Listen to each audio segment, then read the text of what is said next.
Hello and welcome to Miss Hannah Loves Grammar. In this video we'll be considering what the effect is of using the senses. Now for us to engage and experience as readers what a scene is offering us, it's quite important that we're transported to either a more concrete or sensory experience of the subject that's being written about.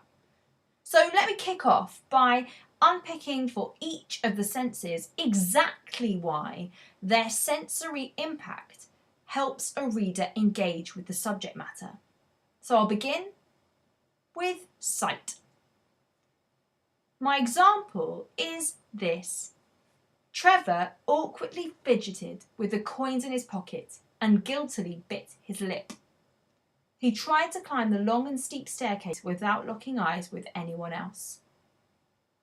How does the sight sense support what description we have here?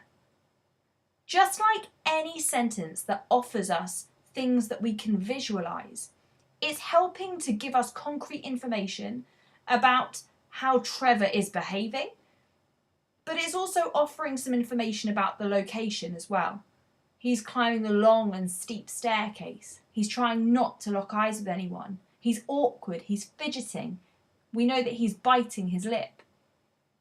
So in a way, it's offering concrete information about the features of a person or place, but it's offering so much detail that it heightens the mood of the character or the setting that we're experiencing firsthand.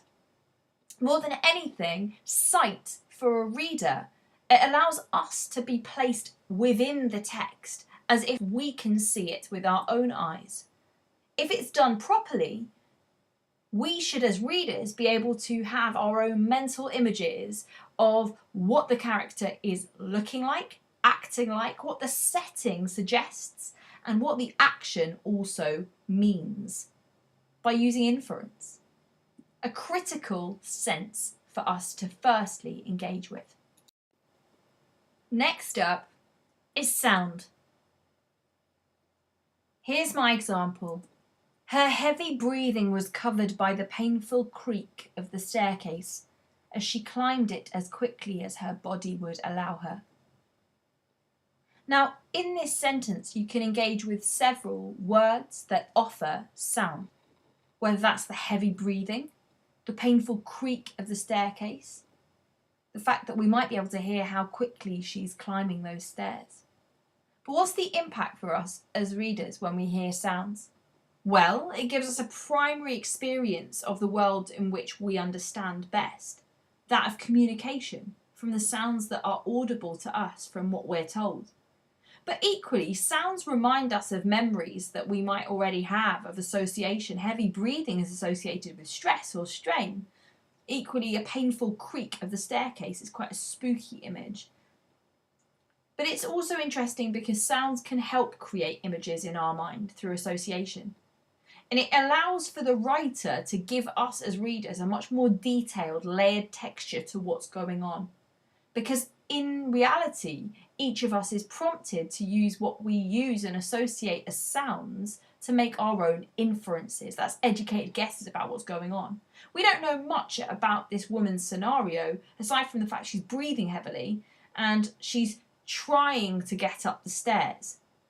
And there's a creak in the stairs.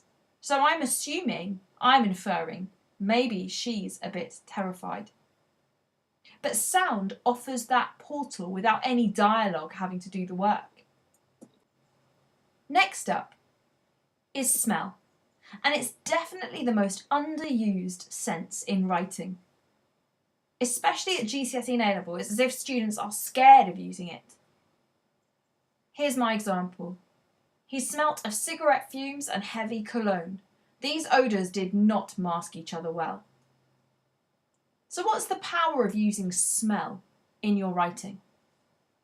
Well, scents, as you probably already know, they create this vivid sensory recreation of memory for us. And there's actually a scientific reason for that. It's interesting to note that the receptors in our brains process smells because they are processed very close to the part of our brain where memory is stored. So it's almost as if that association of smell with a memory is due to how memory is stored and how smells are stored. if you know what I mean, in your brain. But the big thing about smell that we all know is that it powerfully overwhelms us when we smell something, good or bad. But equally, in writing, when we're reminded or jolted into remembering what a smell is like, it can overwhelm our feelings, our thoughts, and our emotions, and therefore set the mood for what we're writing about, or reading about rather, by triggering those senses. So the smell of cigarette fumes is quite a toxic smell, but equally heavy perfume or cologne is equally strong. I associate people who wear a lot of cologne or perfume as people trying to mask a bad smell, maybe their own worries about how they smell. And cigarette fumes, well, often people want to mask that smell because it's not pleasant. So there's a sense of secrecy amongst the smells here, trying to mask a bad smell with another smell that's meant to be good. What can we infer from that? There is absolute power in using smell. Next up, touch. She clung onto the handlebars with a grip that proved her intense fear of this moment. What's the effect of mentioning touch in the first place for us as readers? Well, it allows us to experience the setting, not just visualise it. She's clinging onto the handlebars. She's got such a tight grip. And we're being told that she must be terrified.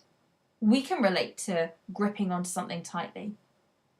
Touch also prevents us as readers from being detached or distant from the writing, because we can recognise how we would feel that scenario.